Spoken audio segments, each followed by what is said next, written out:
Cinema Classics is sponsored by the Gateway Film Center and is produced by John DeSando and Johnny DiLoretto. Listen to shows online at wcbe.org. I'm John DeSando. I'm Johnny DiLoretto. This is Cinema Classics. Yeah. And we do have a classic director, don't we? We have our work cut out for us this morning. I really do. We're going to talk about Paul Thomas Anderson. Yeah. Because his new film, Licorice Pizza, in theaters now, topping a lot of the year-end best of lists. If not at the top, it's consistently been named. And I got to ask you, number one, is it on your best of the year list? It's going to be on my top 10. Okay. Okay. It's not my best.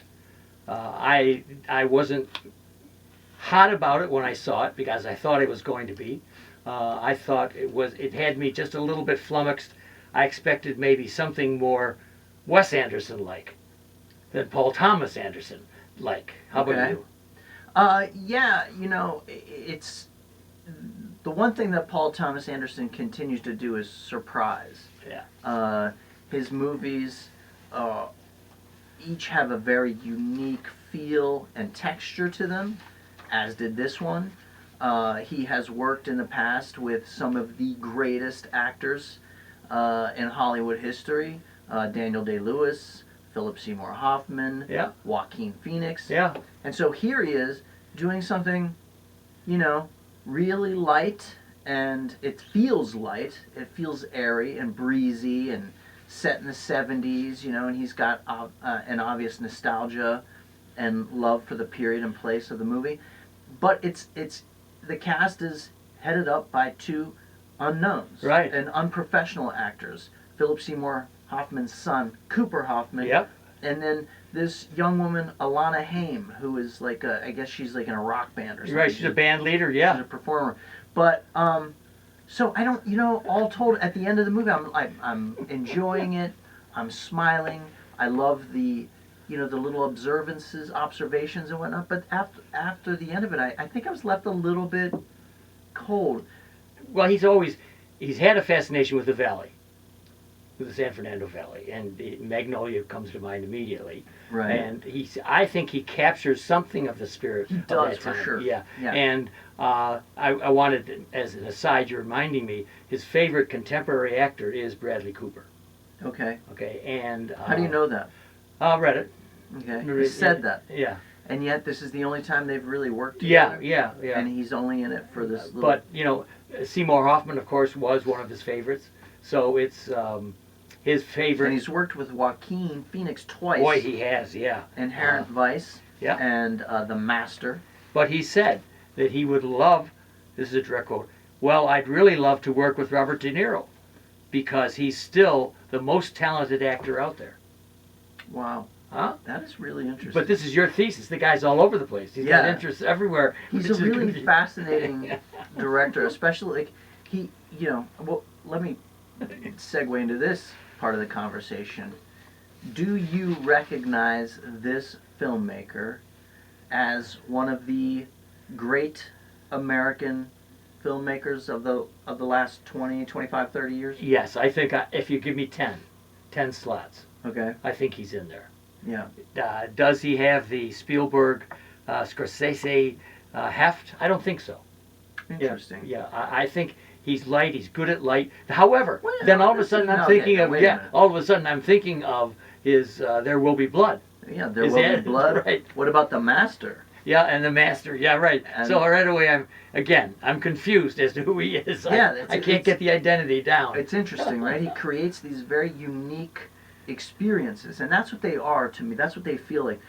Paul Thomas Anderson films, and to your point, I do think he's one of the great contemporary filmmakers, but I don't have quite as visceral and fanatic a reaction to his work as I know a lot of movie lovers do, and yet I can sit back and just marvel at his ability to build scenes, I always kind of admire filmmakers wherein when you're watching the film, you know that the camera was thoughtfully placed there. These people are moving through this seen in a thoughtful way. They have been, there's purpose to the shots. There's purpose to the composition. There's purpose to the blocking of the actors and so on. And I feel that with him, and it's a joy to watch his films. They don't always necessarily, like you said, knock me out. No, but I was thinking of Michael Curtiz and how between Captain Blood and say Casablanca or whatever, that you can't quite get a fix on him, but he's had some of the best movies ever made. So yeah, I don't have a characterization.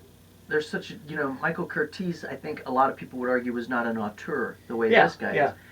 Michael Curtiz was a director for hire who would take on any kind of genre picture and make it sing. This guy sits back very carefully in between films, thinks about what he's going to do, writes, he usually writes and or adapts his own screenplays and then directs them. So he's an auteur in the grandest sense. Where do you think Licorice Pizza fits in overall in the PTA oeuvre? Good question. I think if I took the four that I know best, which would be this one, Phantom Thread, There Would Be Blood and Magnolia. I think he's not at the top of that list. Say that again? If I took the ones that of his, that I remember best. Yeah. This one is not up. This is not the top. It feels like just a trifle, right? Yeah. Well, it does, and only because their lives are kind of trifling. But he has the same kind of protagonist in this as he even has in There Will Be Blood. These are go-getters. Mm-hmm. This kid, Gary, is it? I forget what his name is now. Cooper Hoffman. Yeah, right. Gary. Yeah, the kid is a 15-year-old dynamo. Yeah, he's going for it.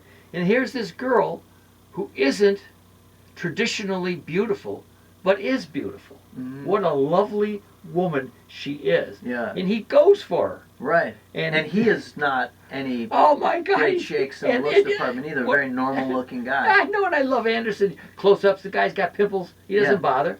Right. The girl has a Romanesque nose, mm-hmm. And then you look at her in full form, and you look at the way she carries herself and her smile. I mean, he has one illustration, almost a cartoonish illustration, of where she's holding everybody in her hand. Yeah. And it's a little bit of an idealized vision of her. Yeah. But it still is alluring. And I noticed some of the promotional artwork for the movie. Yes. And it echoes that period and that time, which I love. I love those hand colored, hand drawn posters from the 70s. Yes. Yeah. And they did always sort of embellish what was happening, in the movie. It was an almost comic book kind of illustration, an enlargement of the themes and the vibe of the movie. And I noticed the artwork was doing that, which I love. I mean, he's certainly, and do you think he's certainly seen Once a Time in Hollywood? He has, and we'll talk about this more on Double Take. Good. But I did want to talk about his growth as a filmmaker, and I recently rewatched Hard Eight, which was his first film. Philip, whatever his name is. And I got to tell you about that because it's a great entry point into both his skills and his themes. Okay, so Paul Thomas Anderson, Licorice Pizza, in theaters now. Yep. One of the best movies of the year. Maybe it's up there in my top 15, maybe, but I don't know if it cracks the top 10. Okay. All right. For the full conversation, head over to wcbe.org and the podcast experience You got page, that. and you can listen to more of what we have to say about PTA on Double Take.